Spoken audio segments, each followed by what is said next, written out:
Hello there. I messed it up. No, it's okay. Hello there.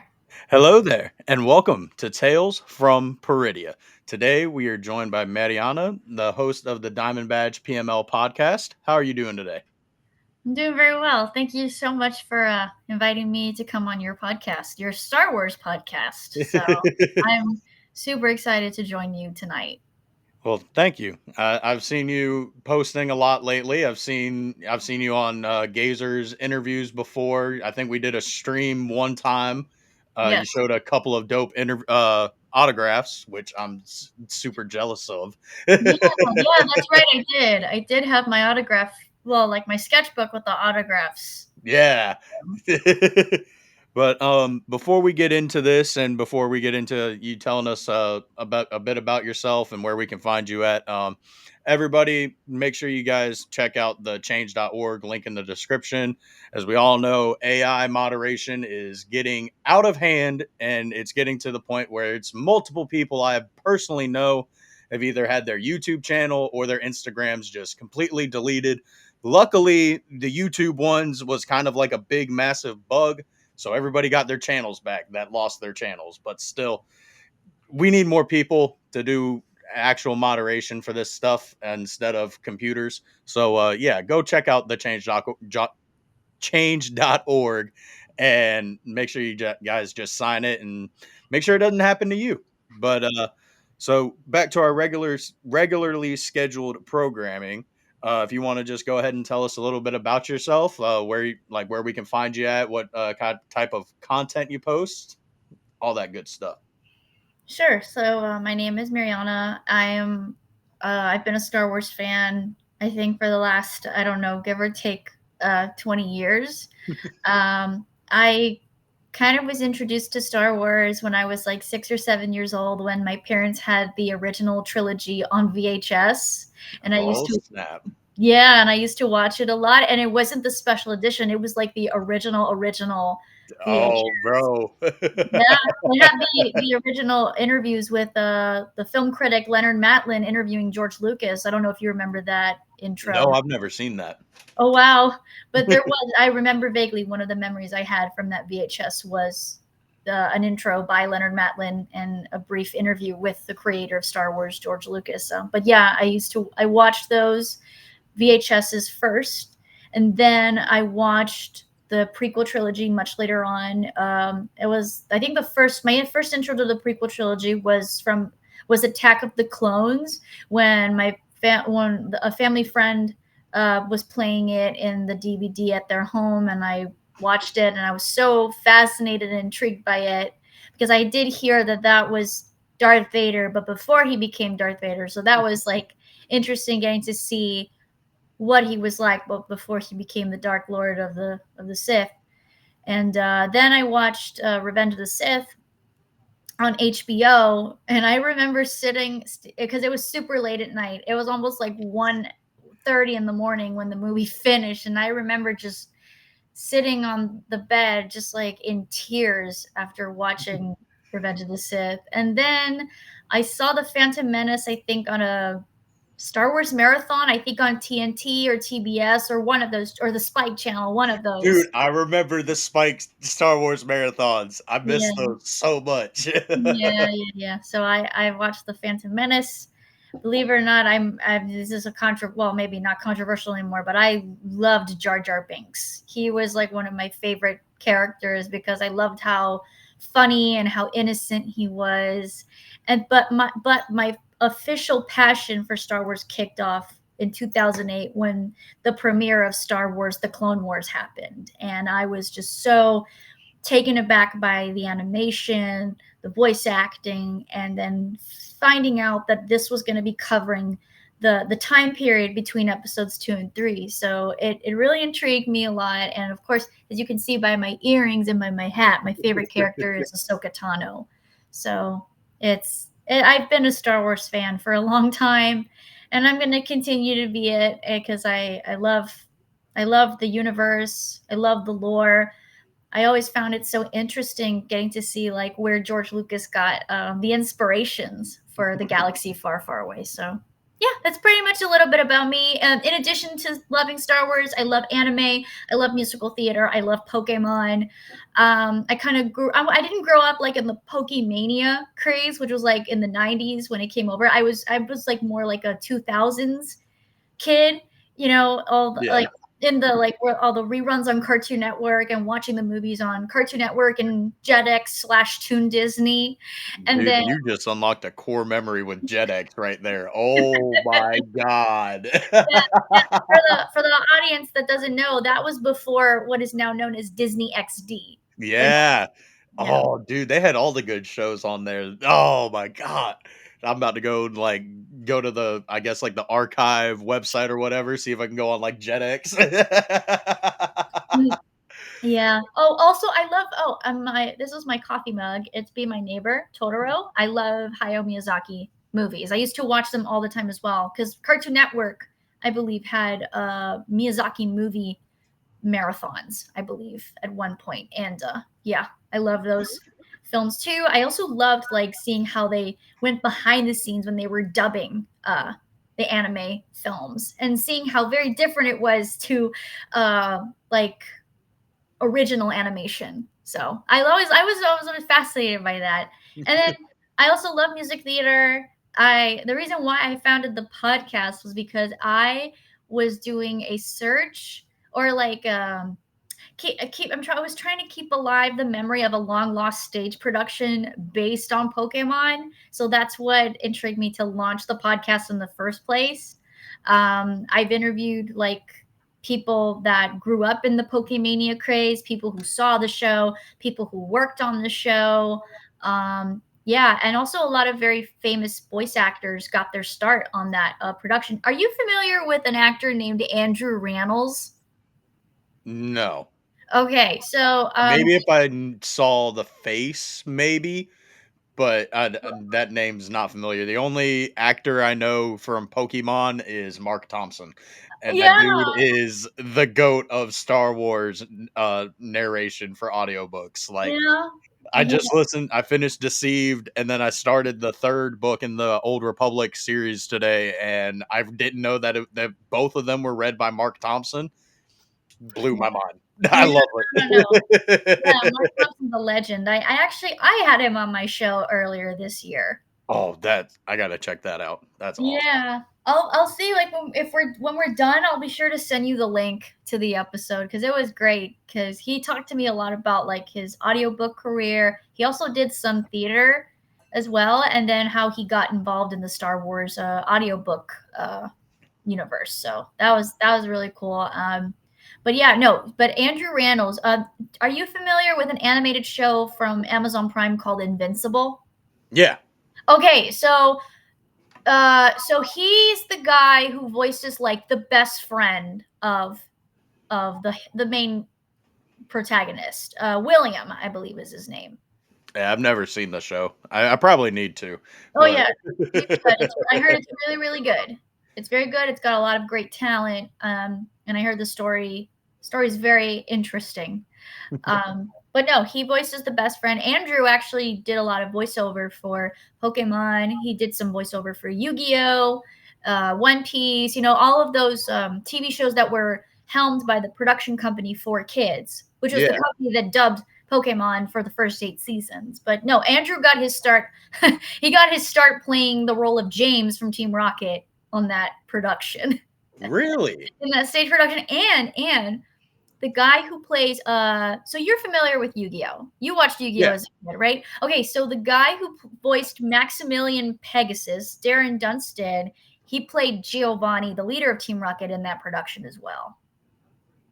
Yeah. Okay. Yeah, they got a lot of people got their foot in the door to their careers based on that show. And also a lot of the people that are not into voiceover, they've gone on to have amazing Broadway and non-Broadway careers. So it was yeah, it's been fun getting to talk with people that worked on the show because again, there was not a lot of information about the production and as what a lot of people I think call it lost media because there were plans to originally put it out on VHS and DVD, but those plans kind of fell flat. So yeah, I'm pretty sure you guys are aware. You and your audience probably are aware of like a lot of manhunts for lost media, right? Oh yeah, most definitely. I mean, Yeah. I'm on the hunt for something that's not the despecialized edition of the original trilogy. Like I want like the actual it's lost media to me. Really. But dude, that's sick. That Yeah. Yeah. wish I was into anime and stuff like that, so like maybe we could have a conversation about that, but I couldn't even get into Visions. I watched like one episode, started the second, and I was like, yeah, this ain't for me. No. I like to be honest, I like the first season of Visions better than the second one, but I heard the third is gonna be focusing all anime Star Wars. And I also heard that they're gonna do like a spin-off of that Yeah, short The Ninth Jedi, right? yeah, I think so. Cool. I'll definitely be on the lookout for that. Heck yeah. Well, you kind of answered the first question that I typically ask people is what got them into Star Wars. You answered that in your little introduction there. Very long introduction. Hey, we love it. We love it. That's what this is. That's what this podcast is here for, is for people to tell their stories and to just build the community. You know, I've Yeah, had other podcasters. I've had Roger Christian on here. I've had I love freaking, Darth Christian. yeah, uh, super, super awesome guy. Like, I even got to pick him up from the airport and all that stuff for ICCC. It was, Yeah. Yeah, I also had Gazer on my podcast too, and he did tell me that story when you guys picked him up at the airport, and I was like, "Wow, I would freak out if I got to be in the same car with the guy who literally created the lightsaber." I would. It was insane. Like, I followed him one day, and my guess is he probably thought that maybe Star Wars Theory got like his account deleted or something, because my username is very similar to Theories. It's star.wars.nerd00, and Yeah. Star Wars Theories is star.wars.theory. Uh-huh. Next thing I know, he just follows me back, and I was like, I'm gonna shoot my shot. I gotta see if he's down to do an interview, and he was, and he we stay in contact to this day. Like he's so cool. He's so nice. Oh, that's awesome. That's so cool. Speaking of, both Roger and Theory actually teamed up for to create a saber, I think, for the Theory Sabers company. And Yeah, I actually met Theory 2 months ago, 3 months ago at Florida SuperCon. heck yeah. I met him at ICCC. It was insane because they had Theory's booth right here, and then Roger's booth like almost right across from him, but down one. Yeah. Yeah, that's really cool. I actually heard that Theory, he's going now to San Antonio Space Con, and Nick Gillard is going to be with him, allegedly. I'm so jealous because originally Nick was supposed to come to ICCC with Theory, but it Really? fell through. Oh, Either that or we completely misunderstood what Theory was saying, but I think Nick was actually supposed to be at ICCC and he hmm. wasn't. And I was so upset. But I got to meet Roger and got to meet Lewis McLeod, the voice of Sebulba. I'm pretty Cool. sure, I don't know if you've seen the clip. It's been all over the place. But my buddy Outpost Treasure Chest, do you know the top Star Wars cards? Yeah, I think so. Yeah, yeah. He pulled a one of one Sebulba card while we were all like chilling in the lobby, like having drinks after the convention, doing rip and sips, filming videos of people ripping packs of cards. But he pulls the one of one, and my buddy Wrath of Mandalore just so happens to notice that Lewis McLeod was like 15 feet behind us. So he just walks up to him and is like, all right, this could go one of two ways. He's either going to tell me to fuck off or he's going to come over here and look at this card, and he got him to come over and look at the card. He signed the card for my buddy. He just sat there and had drinks with us for like 15 minutes, just talking with us, bro. It was Wow.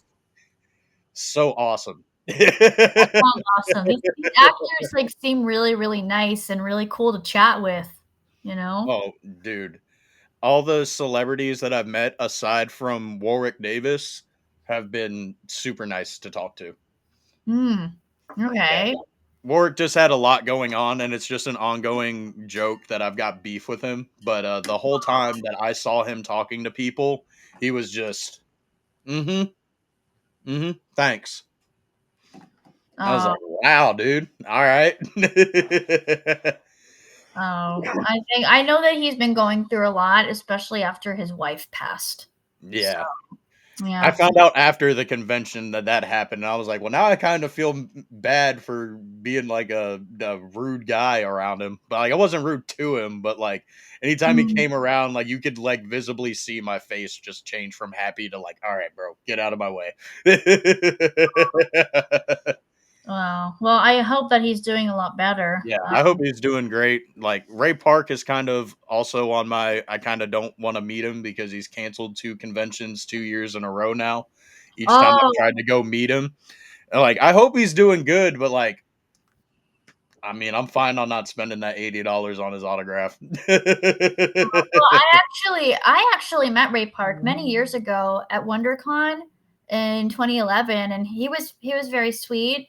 He was kind enough to take a photo with me, and then in 2019 in Chicago, my mom, me, and my best friend, we were leaving a pizza restaurant because that was where Star Wars Celebration was happening, and we are walking out, and him and his son are literally about to, they're just coming, beating the rain, and I recognize him, and I was like, oh my god, you're Ray Park, and he's like, yeah, I am. So he was very nice. I took a quick picture with him, and yeah, that I had two very pleasant interactions, but I have been a little I hope that he's doing a lot better. I heard that he's been going through a lot, and Yeah. it's not fun, when you're a big celebrity. I just hope that he gets, just want him to know that we're here to support him, and that, Oh we yeah. the Star I Wars hope fans, he's we love you. I hope he's doing great and I hope he gets the help that he needs. It's just I'm not gonna flock to a convention that says that they've got him because I'll believe he's there when I see him at a booth. Well, actually, they did announce him at a convention last week, and actually this past weekend, and he did go. Yeah, my buddy JT, he got to meet him finally because he's been trying for like 4 years now to meet him, and every time he's canceled, but he finally got to meet him. And he sent me all the videos, bro. Like Ray is so cool. Like he does this thing where like he'll ask the like whatever actor he's meeting to like kind of draw something on him and he'll get it tattooed like that's his memorabilia. Cool. And he got Ray Park to like draw Darth Maul somewhat inside of a design that was already on his shoulder. So it Cool. was like, dude, what? That's exciting. That's Yeah, it awesome. is. Great. And that's great that he finally got to meet him. Yeah. I heard another celebrity that a lot of people really want to meet, but he usually cancels a lot. Freddie Prinze Jr., who plays Kanan Jarrus. Yeah. At Ocala Comic Con back in September, they basically had the entire Rebels cast aside from Sam Witwer being Maul and um, Freddie Prince Jr. Yeah, And I was talking to I've always forget the voice actress's name, but Sabine Wren. I was talking to Tia's her. car. Tia. Yeah, Tia. I was talking to her and I was like, "Yeah, it'd been really cool to get like everybody like here, like I'd love to talk to all the Rebels cast." And she was like, "Yeah, it would be nice if Freddie would finally get out here for a reunion, wouldn't it?" And I was like, "Okay, so even you guys want this. Good." Yeah. No, I did meet him also in Chicago, and it was me with a dual picture with him and Sam. Oh, what? Yeah, That yeah. is sick. That was really cool. That was cool, and it was fun that I was like, you know what, kill two birds with one stone. Get them both in the same picture instead of like having to pay more money for like two separate pictures. Yeah. See, that's what I need to do. Whenever I finally get to go to a con that has Hayden and Ewan, like I need to finally meet them, and I need to get the dual photo op. But I feel like for my first time, I gotta spend the extra money and just get both solo photo ops, like one with Hayden, one with Ewan, and then wait for another convention and then get the dual.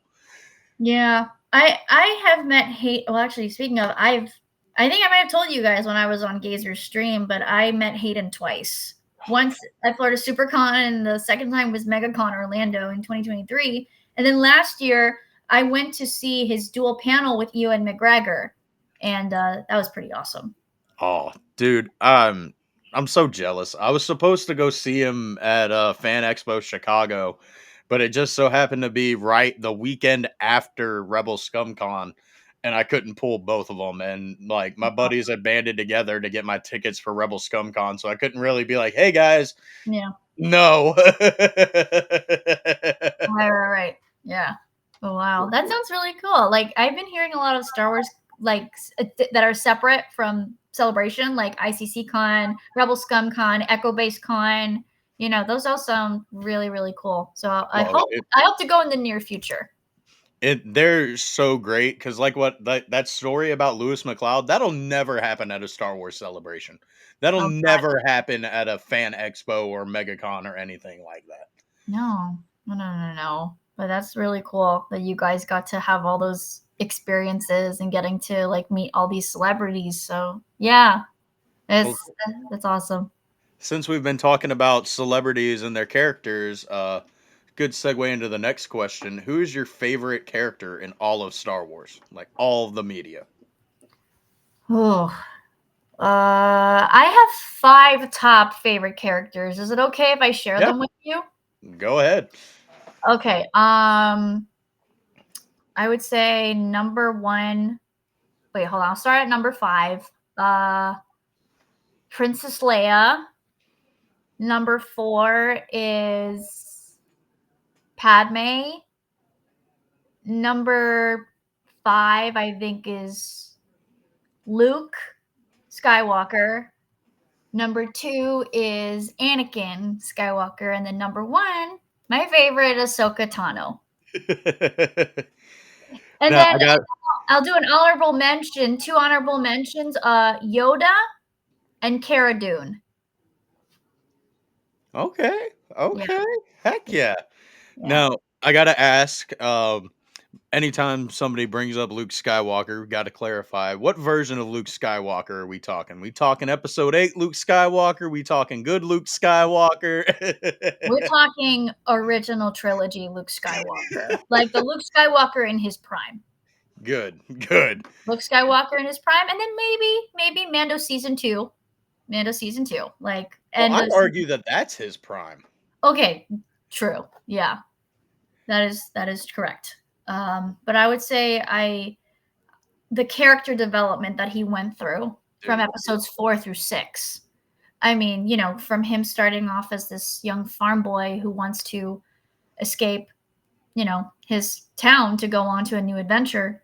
Then episode 5, him being dragged into this conflict, and then finding out that the biggest villain in the entire galaxy is his father after he was told by his Jedi mentor Obi-Wan that his father died, and then having the really jaw-dropping twist that this dark figure is his father, and then 6, him becoming a Jedi and then trying to figure out if there's even good in his father or not, and then when he does, he tries to bring him back, you know, seeing that his father is not completely dead. So I think that is a great character arc, you know. I just got goosebumps the entire time you were describing his character arc, bro. There's just something about that version of Luke, man. It's so good, and it's so frustrating that they pretty much just made him a copy and paste of the prequel Jedi. I don't like it, Yeah. but I've spent too much time bashing the Last Jedi and all that, and it's kind of gotten a little annoying, especially whenever you just make the same arguments that everybody's made for since 2017. Yeah. But so our next question, have you played any of the Star Wars video games or tabletop games? Regarding the video games, I think the only video games I played was like the do you remember in the arcade the original trilogy arcade game? Yeah. Yeah, I played that a lot when I was like growing up and like going when we went to different arcades or we went to different parties, like, you know, GameStop or GameWorks or whatever. Um, and then Star Wars Jedi Alliance, the Clone Wars on the Nintendo DS. Didn't play that one. Oh, and then I did Jedi, um, and then I did the other Star Wars Jedi Duel on the Wii. So those are the only video games that I think I've played only. So No Lego Star Wars: The Complete Saga? no, And you no. call yourself a Star Wars fan. Yeah, dude, there's so many good Star Wars games from back in the day. There's one that I'm probably just making up at this point, but, like, my cousin doesn't remember it, and, like, I remember playing it with him. It was Mm, I remember playing it on, like, the N64 or the GameCube, and you played as Luke Skywalker, and you fought the Emperor, and the Emperor, like, Luke had Force lightning, but he wasn't evil. It wasn't the Jedi Knight games, because I know, or the Jedi Academy games, because I know in those games you can use lightning and all the characters, but it wasn't that.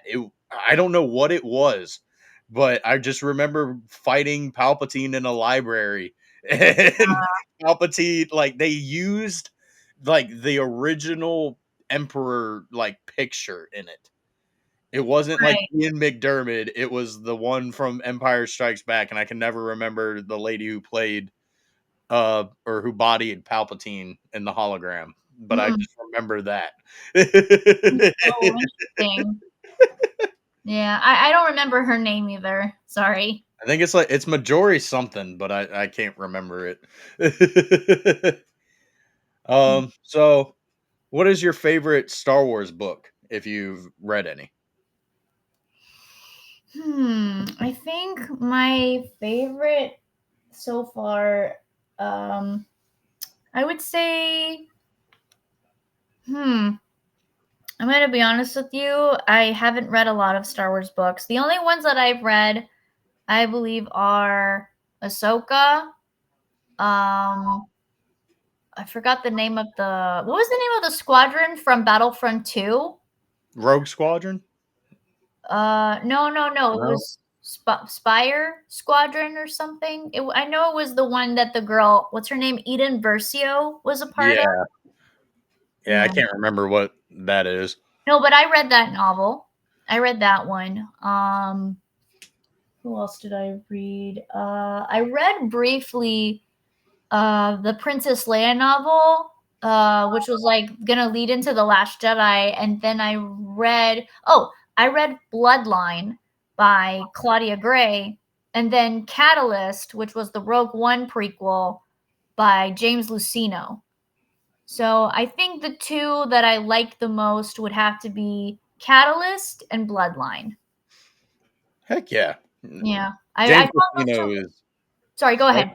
I was just saying that James Luceno is top notch. Like, he's one of the goats for Star Wars authors. Wow. Didn't he at one point was on the Lucasfilm story team? I'm not sure. I just got into, like, all the novels and stuff like that, like, 2 years ago. Oh wow. Yeah, because I remember vaguely, like, going to the library. I was, like, I don't know, maybe 11, 12, and I just picked up a random Star Wars book, and I flipped to a random page just to see, like, what it was like, just to, like, kinda, I don't know, get a glimpse of the book, and it said something about Luke Skywalker's son, and I closed the book, and I said, "Jedi can't have kids," and I picked the book up.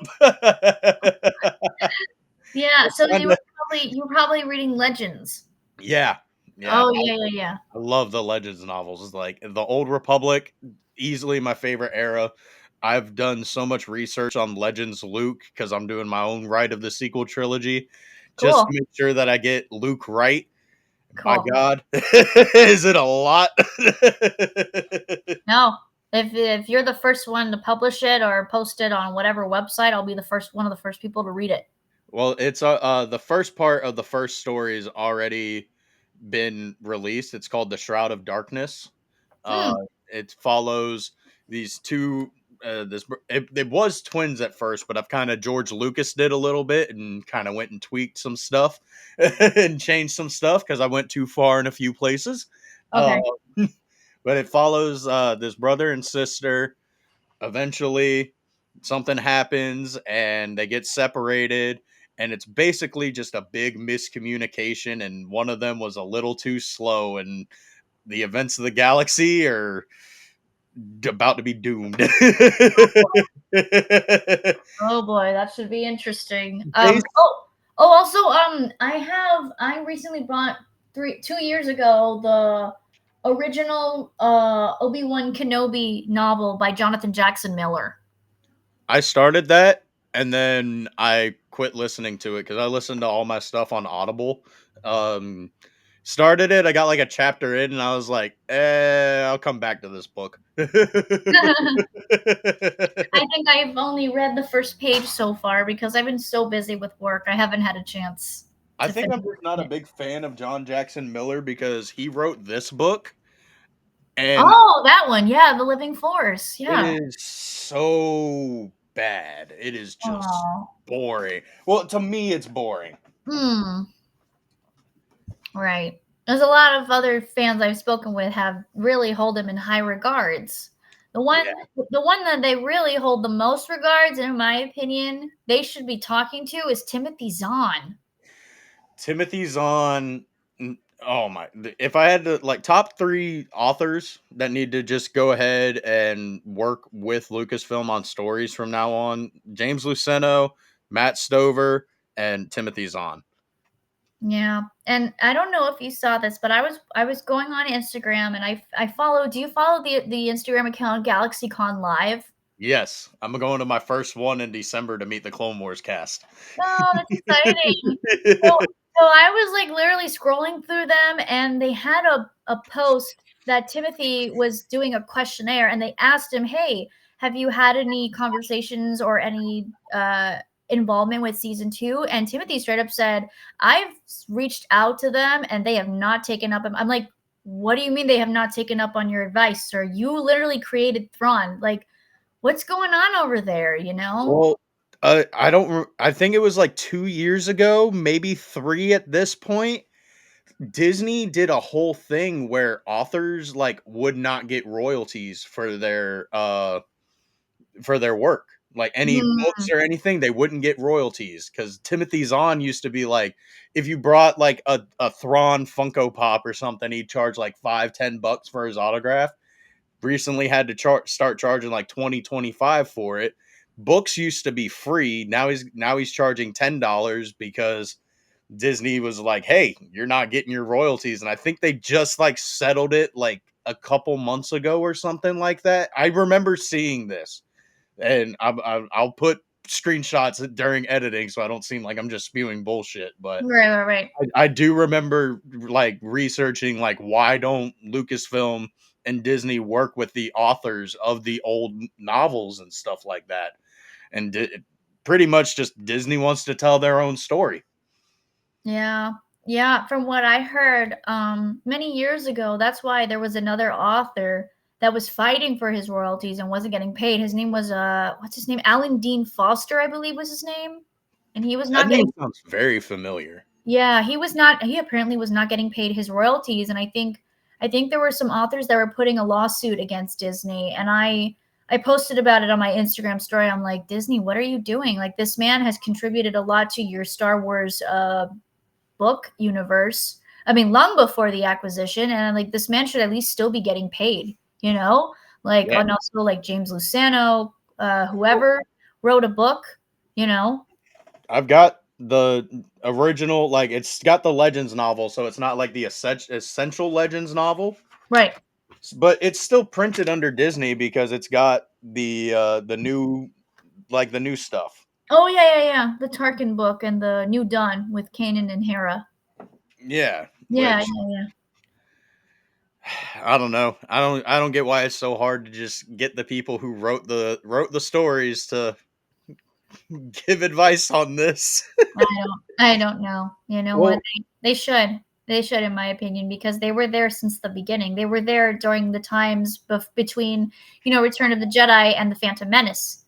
well, So, yeah. it's not even like them trying to adapt all these stories and stuff too, or like bringing in Thrawn and stuff like that. It's like Vernestra Rowe, the creator of her, Justina Ireland. She was in the middle of writing the book that was supposed to be Wayseeker, and she started getting a lot of hate online because of how they made Vernestra in the show, and she's like, "What the hell are these people talking about? I didn't even know they were using my character for this."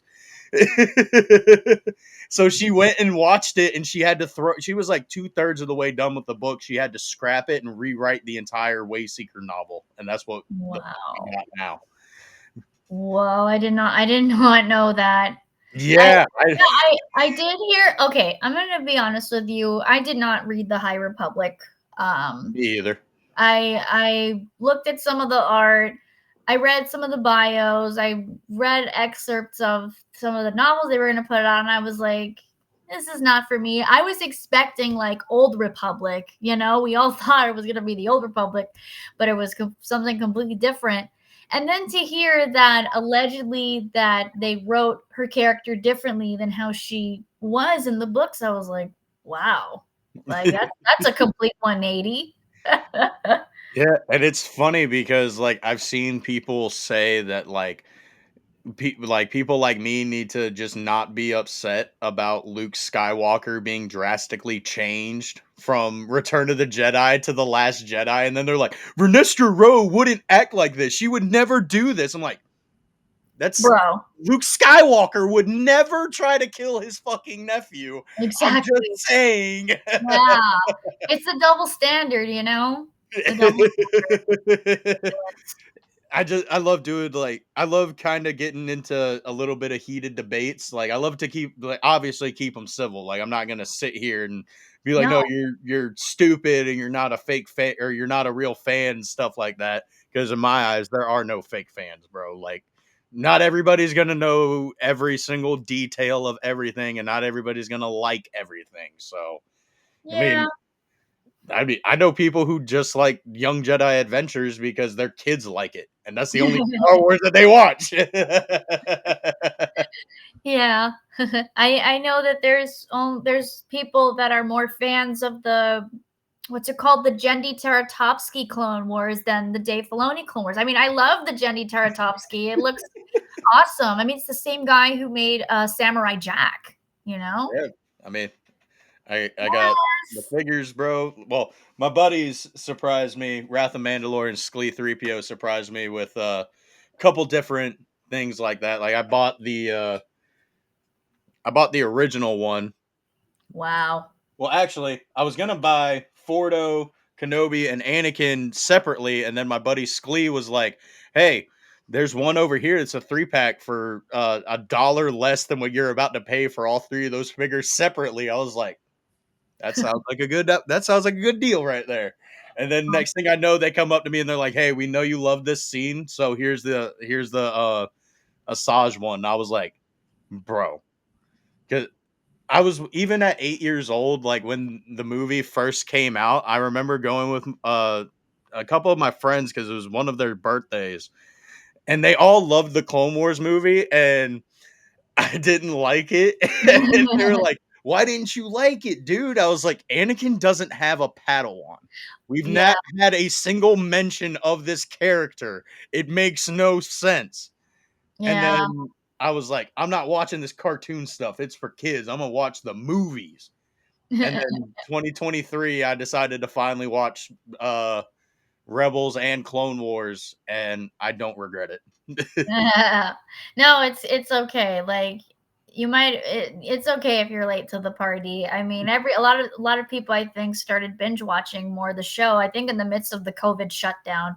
So a lot of like younger fans got into that like when they weren't originally there when the show was originally airing on Cartoon Network, so they got to see it now on Disney Plus. So don't Yeah. worry. You weren't too late. You're never too late.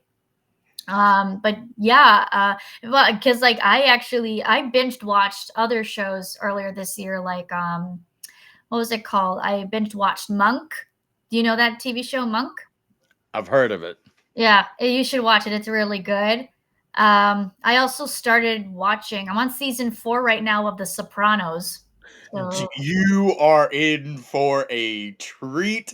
I would love to say that if you were like on season 1 or 2, but oh my god, Sopranos is like my favorite non Star Wars, like my favorite non nerdy show. Like that show is so good. Oh my god. Yeah, it's very interesting. It's got like a lot of complex characters to it. Yes. Like how the character of Tony Soprano is like trying to balance his life as like a mob boss and a dad, you know, and a husband, and is getting embroiled in like a lot of a lot of deals gone bad without and making sure that he doesn't get whacked, and then being on the lookout that some people might be working with the feds. So that's a lot going on. Yeah. Oh, dude. Yeah, I was like, because I had on my show the lead actor of the Pokemon stage show, and he got to meet the guy who played Christopher Moltisanti at the opening night of the show because he brought his kids to see it. So Oh, that's sick. yeah. And then the next day, he bumped into him at a drugstore, and he didn't recognize him. He's like, "Huh?" And then because he was like, "Oh no, I played Ash in the show last night, in Radio City." And he goes, "Oh yeah." He's like, God bless, great job." And then he ran away. So that was Oh, really that's cool. sick. That was cool that Michael Imperioli got to go see the show. And the funny thing is that they referenced Pokemon cards in I think the first season where Christopher and another guy, I think his name was Puss. They were like talking about hit jobs, and he's like, "Oh, tonight, Puss, me and Tommy Mac are gonna hit a truck of these Pokemon cards." So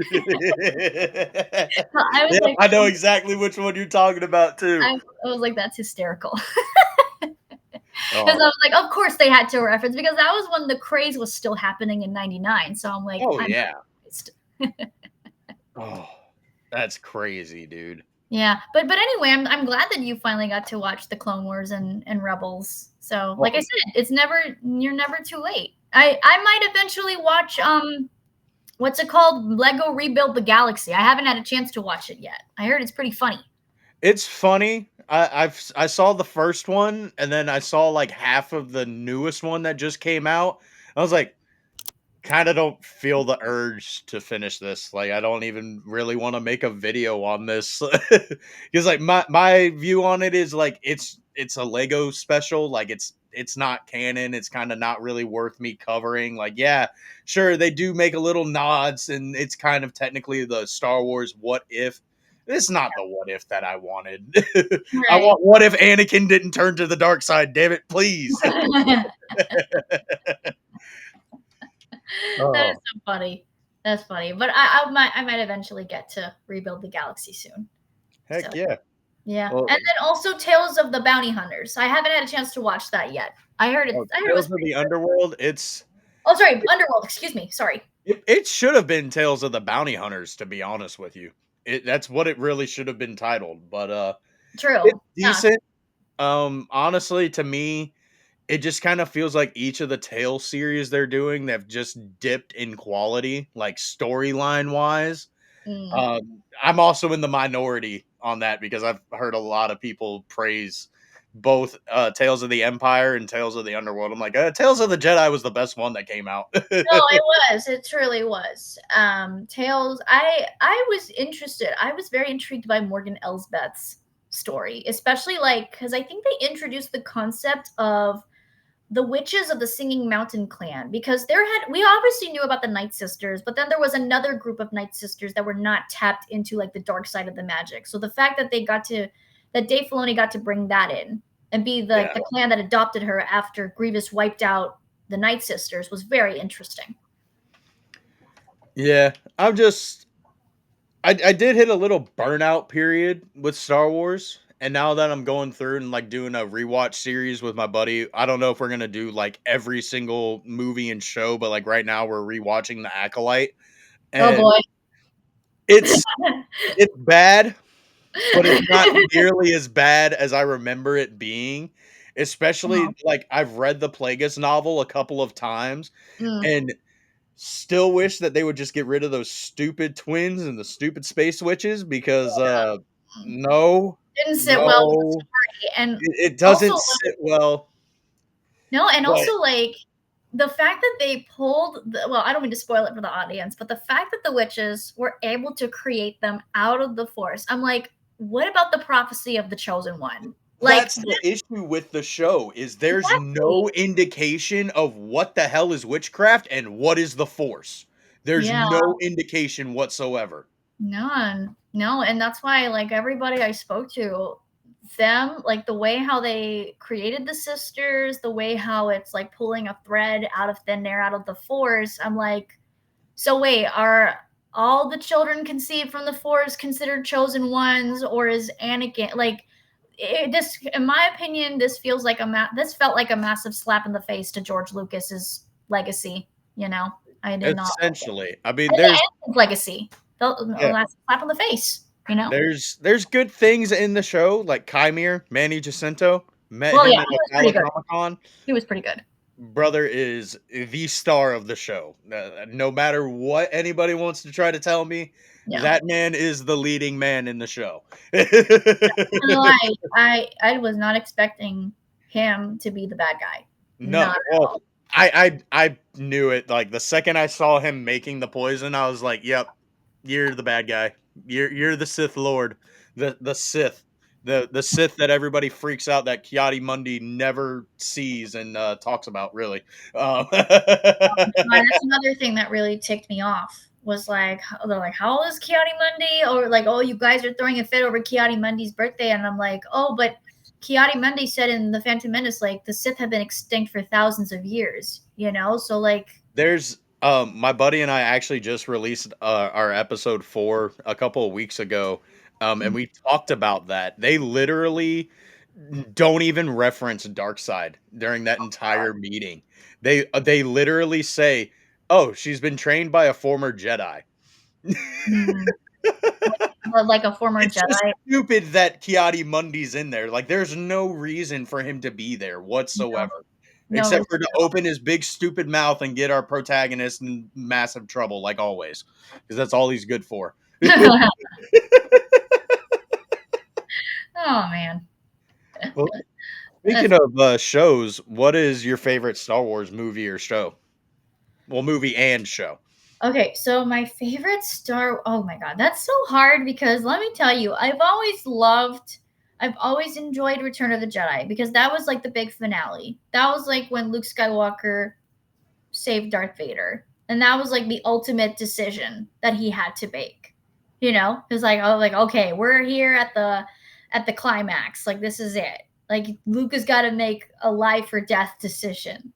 Either, you know, I live and flee and go help my friends, or I stay here and die trying to save my father, you know? Yeah. Then I also, and believe it or not, I'm in the minority. I loved episode 2, Attack of the Clones. I know that people give Hayden and Natalie a lot of flack for their chemistry, but I love the romance between Anakin and Padme. And I thought that Padme served again one of the catalysts that led to him to his dark side because I think now with the inclusion of Ahsoka in the Clone Wars, there were three things: his mother dying, Ahsoka leaving the Jedi, and then of course his fear of losing Padme. So it was like that whole culmination of cataclysmic events, you know. So That and I'd say an honorable mention obviously has got to be whenever they fake Obi-Wan's death and do not tell him that they faked his death. oh yeah, That was that right there. now Anakin went full on like he was ready to murk some people more than whenever Clovis was about to make his move on Padme. oh yeah, yeah. I like that episode too when he beat Clovis up.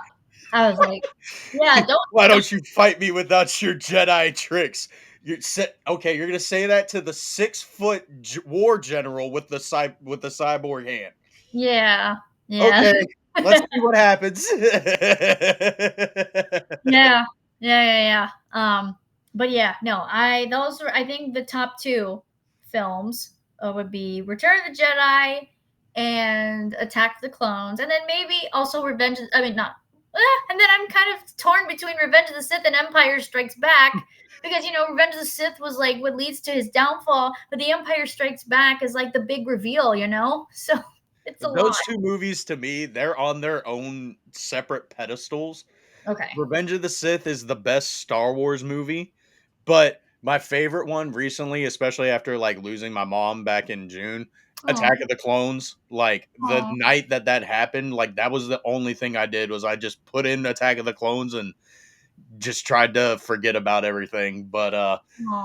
but Revenge of the Sith is like the best Star Wars movie, and Empire Strikes Back is the best movie, period. Yeah. Like, but then, like, you got all those different rankings for the different movies. But yeah, Attack of the Clones is like my favorite now. Yeah, yeah, yeah. And as for the TV shows, okay. I'm stuck between the Clone Wars because that's what officially kicked off my passion for Star Wars.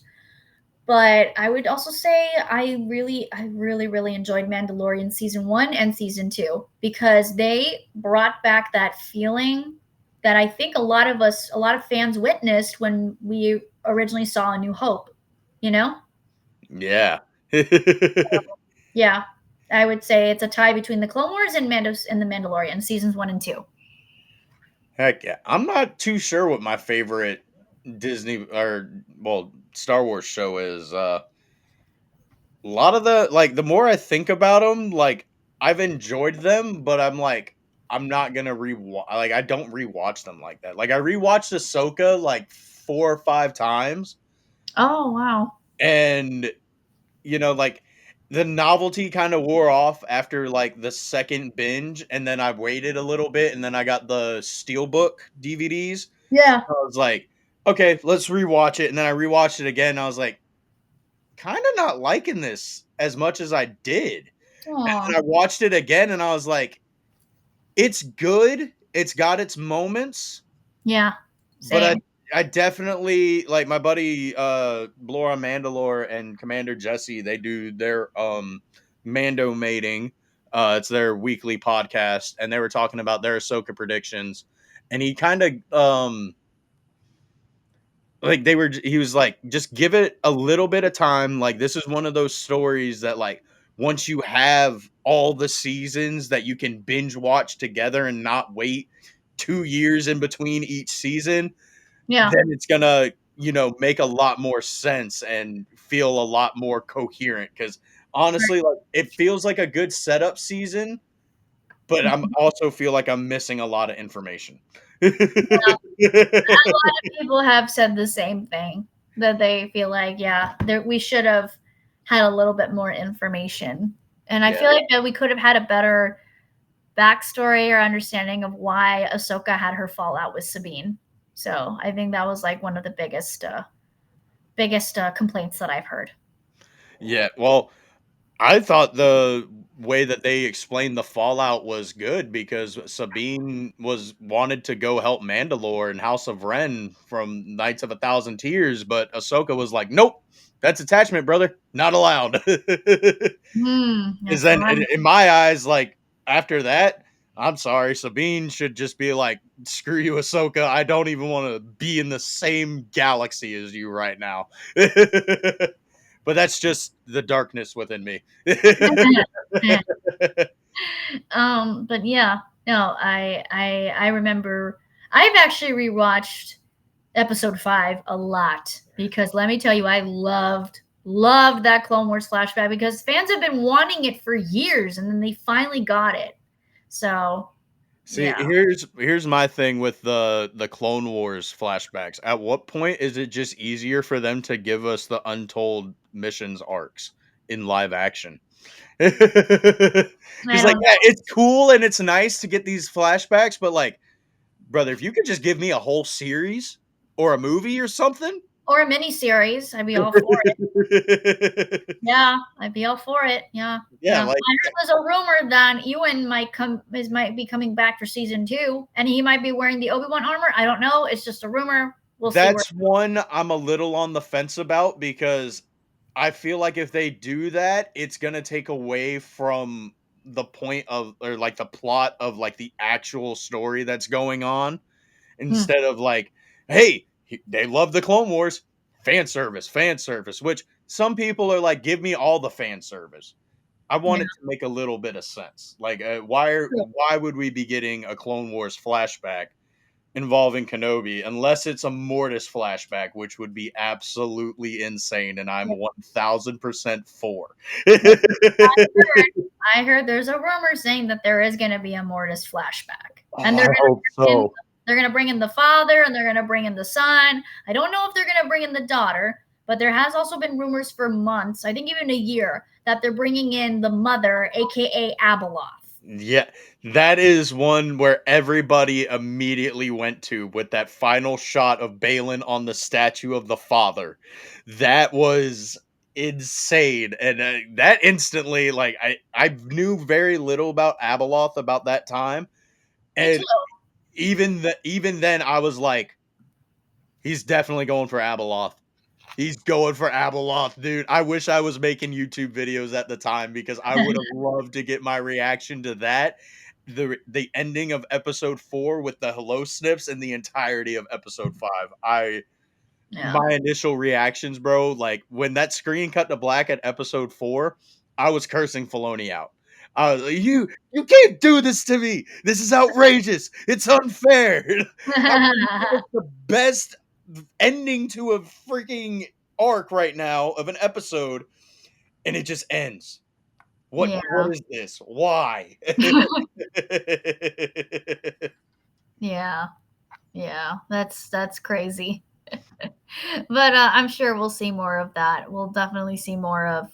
I won't. I mean, come on, Hayden is definitely coming back for season 2. I mean, there's no reason, like Lucasfilm, I think, has finally been paying attention that people love the prequels, because I think that was like one of the biggest mistakes that they made when they initially acquired Star Wars, was that they tried to downplay the prequels, and they didn't even include the prequels in their merchandise. And I'm like, what are you doing? You know? Well, my buddy Clone Force 97, he's like one of the most knowledgeable people I know about like Disney in general, Hmm. like business wise and like just like, hey, did you know that in like 1955 Walt Disney had this idea? Like he's like he knows his stuff about Disney. Yeah.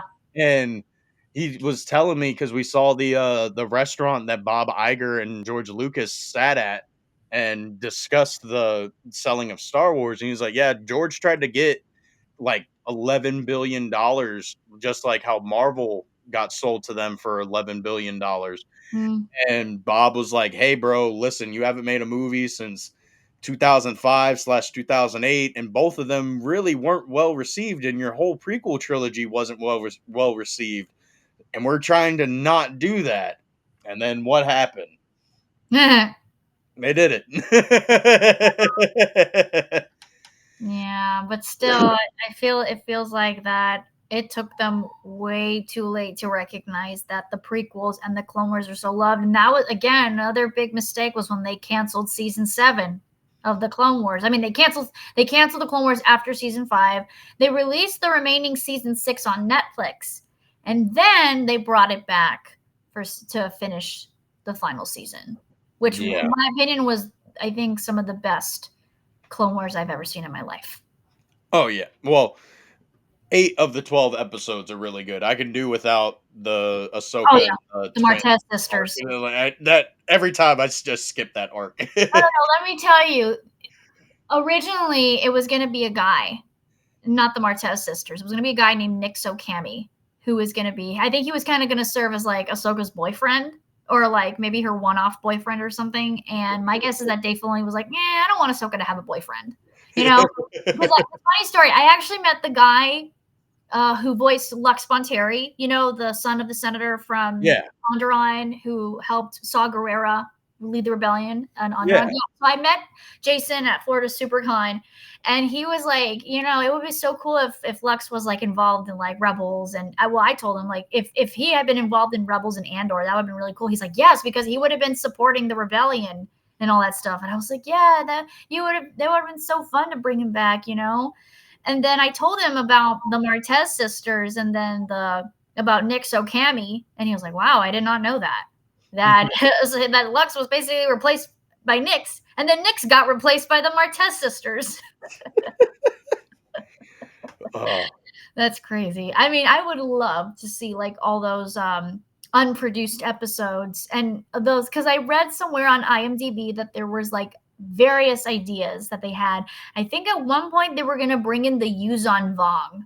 Do you remember those I aliens? do. I know what the Yuzong Vong are because I'm in the midst of reading the new Jedi Order series, Hmm. and that would have been insane. There's so many good things that they could have brought in, like that deleted scene of the son meeting with Revan and Bane's Force Ghost. Like, I understand why George cut that because Sith can't have Force Ghost, but Exactly. dude, that would have been so great. It That would would have been so great, man. that would have been cool.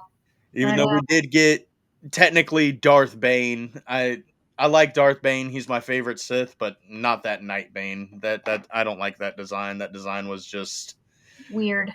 it's dumb. But then I saw the 3D animation of Bane in his Orbalisk armor, and I was like, I understand why they changed it now. That doesn't look too good.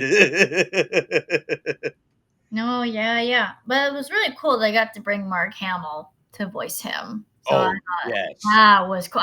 Because I remember when I first saw the episode, and I was like, "Why do I recognize that voice?" And then the credits were. I was like, "Oh, it's Mark Hamill, Luke Skywalker." Well, of course, because he's a voice actor legend. I mean, he's the freaking Joker from Batman. Come on, you know. So I wasn't surprised that they got him. That was really cool. So there's a thing that Mark Hamill does that if people ask him for an autograph like out in public, he'll ask them to take a picture instead because he knows most people are just trying to sell his autograph online for Yeah. scalpers and shit like that. Ugh, I hate that. If I ever run into him in public, because I'm never going to spend like $800 to get an 8x10 signed by this guy. True. Love him. I'll just support him from by watching the original trilogy. But if I ever run into him in public, like I've got a Topps card that's a Darth Bane card from the Clone Wars. I'm gonna be like, hey, will you sign this?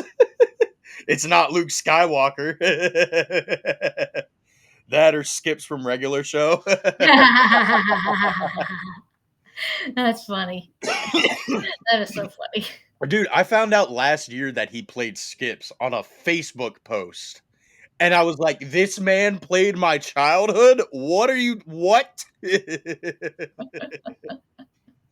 Yeah. Yeah, like I actually how I found out he was a voice actor was also a Miyazaki film that he did called Really? Castle in the Sky. He played the villain.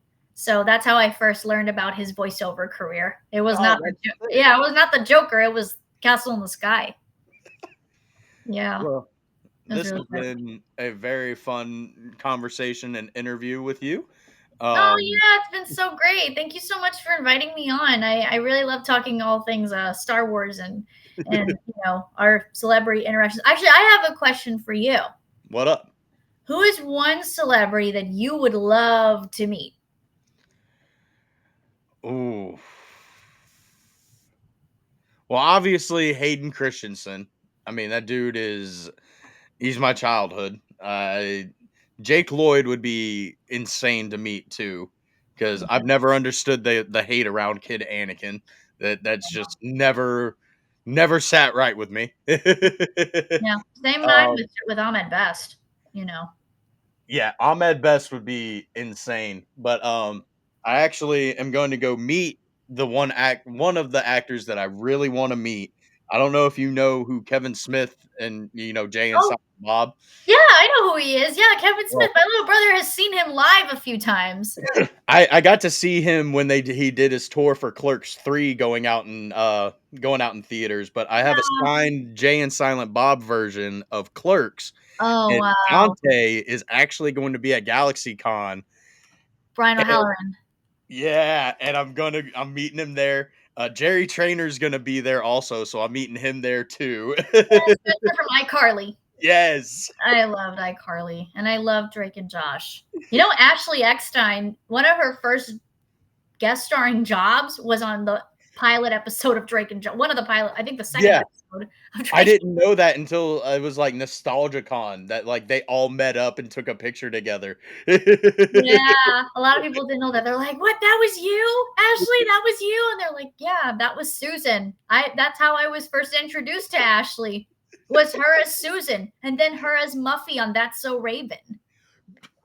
What? Yeah, she was like one of the mean girls that bullied Raven with Adrian Bylon, who played Alana. Yeah, you didn't know that? No, bro. I used to watch Surprise! That's So Raven religiously too. Surprise! Yeah, yeah, she was the mean girl Muffy, and Hey, that's okay. she's nothing like Muffy. Nothing like her at all. She's the sweetest lady. I've actually first met her. I'm sorry to go off Oh, a you're little. good. Okay, so I met Ashley in Star Wars Weekends 2010 at Disney's Hollywood Studios, and she was so sweet. And I've met her various times throughout the last 15 years, and she remembers me. So that's really cool. Dude, that's awesome. Yeah. Um, I I met just, the sorry, go ahead.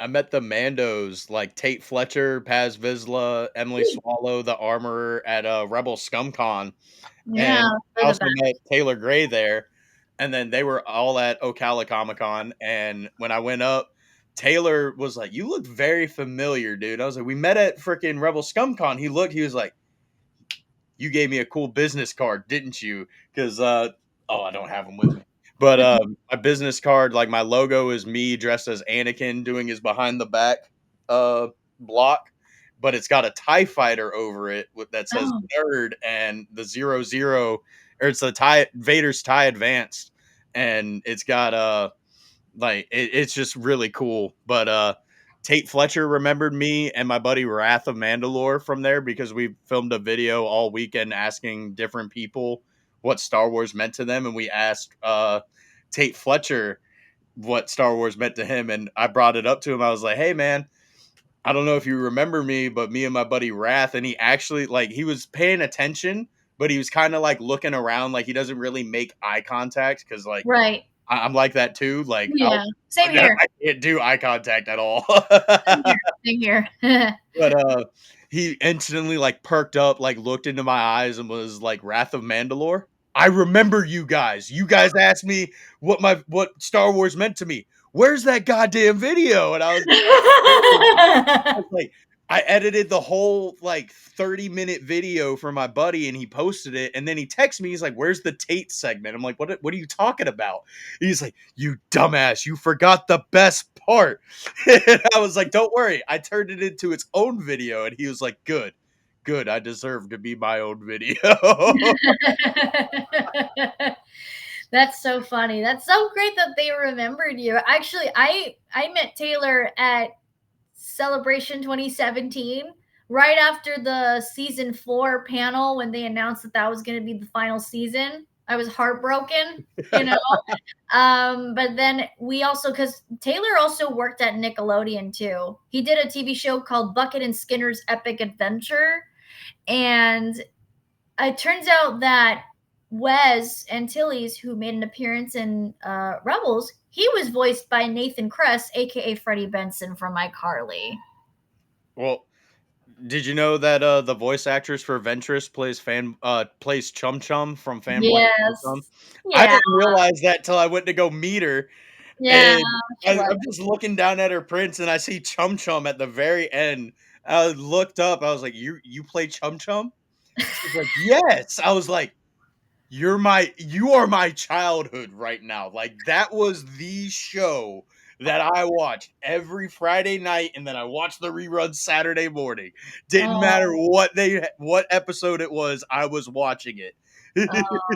yeah. Yeah, yeah. She was Chum Chum. She was also Smillerby from Avatar The Last Airbender. Oh shit. I haven't seen that show in forever. I think the last time I saw it I was like 6.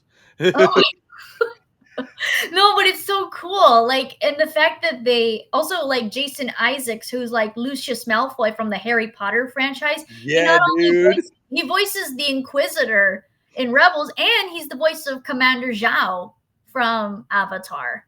Oh shoot. Yeah, and I was like, "Wait, that's Lucius Malfoy," because Commander Zhao has an American accent, and I was like, "Wow, he does American accents so good." Like, I didn't even recognize him. That was Oh, really cool. And then finding out that Mark Hamill also voiced Fire Lord Ozai, that was awesome. dude, that's crazy. Yeah, but also I knew that D Baker voiced Appa and Momo. That I knew because Well, D Baker can do all those crazy animal noises. yeah, Which he's Perry the Platypus, man. exactly, yeah. I met him. I also saw him again because I met him before at Celebration Star Wars Weekends, and I saw him again at Florida SuperCon. I also got to meet Michelle Ang, who's the voice of Omega. Dude, she's so awesome. When I met her at Rebel Scum Con, I I thought I knew that she had an accent. But when Yeah, she actually talked, I literally I was like, "What?" And she's like, "What do you mean?" And I was like, "You are Omega. Like you just walked out of my TV screen. Like what just happened?" She was like, "Yeah, I don't put on a voice. Like this is just my voice." I do a terrible, terrible impression of her. no, it's okay. Don't worry. Don't worry. Don't worry. I was Yeah. like, "I hate to be this guy, but can you please say tech for me? Can you please say hunter?" She's like Tick and Hunter, you know? Yeah. No, she was very sweet. I actually told her indeed this story because there's a moment in the Bad Batch where Omega is talking with Tech after I think Fives left the group. And she says to him, she's like, Fives just left. How can you not feel the way that you're feeling? Like I feel so upset, overwhelmed that this happened. And Tech said, just because I process things differently, it doesn't mean I feel any less than you. And I was like, well, because I don't think I mentioned this to you before we started, but both my younger brother and I are on the autism spectrum. We had a lot of challenges growing up as young kids, but we had a lot of support from our family. We did a lot of early intervention services, and now I work as a RBT, or a registered behavioral technician, which means I work with kids on the spectrum. And I was in their shoes when I was their age, so kind of hearing them have that conversation, I was like, that's exactly how I feel as someone on the spectrum. And I'm pretty sure that's how these kiddos feel, Yeah. ones that I'm working with. So that really resonated a lot with me. And I was like, and I thank you for that. And Dee was very, very happy to hear that. Michelle almost started crying. So that was a moment I'm never gonna forget. So Dude, yeah, that's insane. yeah. And I have to I want to ask one last who's been one celebrity encounter you never forgot in a positive way? Ooh, they've all been great. Um, Honestly, it's a tie between Manny Jacinto and Ivana Sakno because Ooh, I met her at Ocala Comic Con last year, got yeah, this beauty signed by cool, her. awesome. And then the only photo op I have is with Ivana Sakno. Oh, yeah, I heard she's awesome. She is. I asked. She did she had a panel last year, and I asked her like for like the best of her ability to explain it. Like, what is Balin's like disdain towards Anakin? Like, what is up with that? Why does he not like Anakin? Like, would Balin have potentially like hinted at some stuff with Shin about it? And she was like, "That's a very good question. Unfortunately, that would be more of something to ask Ray if he was still around." And I was like, "I didn't even think about that." Right, because Ray had passed before the show premiered. I wish he was around, man, because everybody loves his character and he doesn't get to see all the love and praise for it. Yeah. Well, let's hope that Rory McCann does him justice. We'll Oh, see. I think he will. I Well, think he will. that's awesome. I would But say, sorry, I didn't mean to interrupt. we got to the photo op and she looked and she was like, you're the guy that asked the question about Balin. I was like, yeah. She was like, I'm so sorry that I wasn't able to answer your question. Like, if you have anything else you want to ask me, like, we can ask right now. Like, and the people taking the photo ops were like, hey, you need to like speed this up. Like, come on, come on. I'm like, hey, she's talking to me. she Yeah. But we took the photo, and then I went immediately back into her autograph line because I was waiting for like 2 hours, and then she had her panel. But Right. luckily, they gave us numbers so we could come back and immediately get back in our spots. Perfect. And when I got up to her table, she was like, you're the dude. This guy, she looks at like her whole team and everything. And she's like, this guy asked a really good question about Balin, and I feel so bad that I couldn't answer it. Oh, And we just like, we were talking about Ahsoka. I was like, thank you so much for like, I know this is your first project with Star Wars, and like, I really just thank you. Just thank you. I was like, I really don't have anything other to say, but thank you for like bringing a super cool new character to life that doesn't suck. Essentially. Yeah. I didn't say that doesn't suck, but like the way I phrased it essentially was like that. And I was yeah. like, I know you can't give very much about the next season, but could we potentially be seeing the mother? And she just looked at me and she was like, "We'll have to see," and winked at me, and I was like, Yo, hold up." Oh, that'll be exciting. So she did know something. Yeah, she That's knew really cool. something. She knew something. What about Manny? What was your interaction with Manny, Manny? oh, I walked up to him and I originally was gonna tell him that, like, "Hey, man, I'm not a big fan of the Acolyte, but you absolutely stole the show for me." And my buddy Clone Force was like, "Hey, you should probably rephrase that because that kind of sounds like a backhanded compliment." And I was like, "You're kind of right, it does."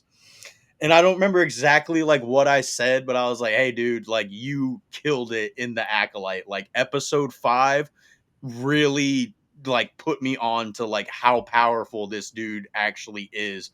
And we were just talking about Chimere for a couple minutes because I was doing a fan panel at Ocala and it was at like 12 o'clock and it was like 11:57 that I'm Oh boy. talking to this dude. Oh boy. Excuse Mhm. me. But It's okay. I looked at him and like my buddy Clone Force was like, "Hey man, do you think that like he has a name? Is his name Chimere?" He's like, "Hey, it's pretty interesting, man. Never really thought about that." And when he's like, "No, dude, your name's Chimere." Like until somebody tells me otherwise, that guy's name is Chimere.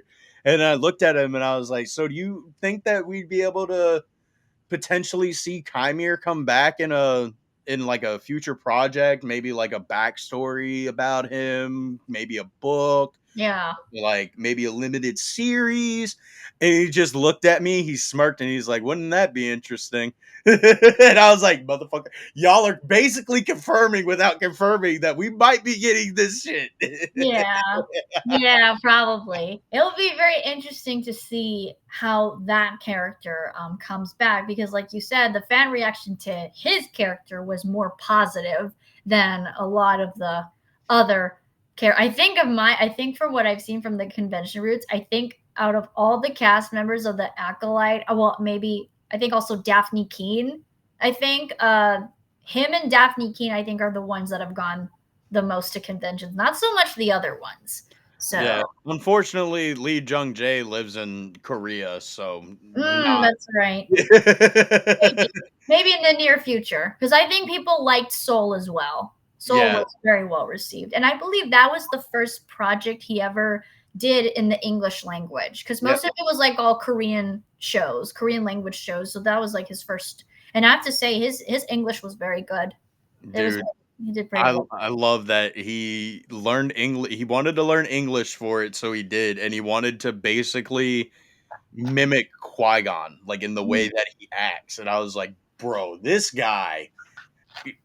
Yes, I like it. My Upon my second rewatch, I kind of noticed like Chimere's not the villain. Soul is the entire true villain of this show. It, Soul gets his ego checked in episode 3 of the Acolyte by Vernestra being like, "Yeah, but that's why you don't have a Padawan." And he's like, "Yeah, I'll show you. I'll get one of these two kids to be my Padawan. Oh boy.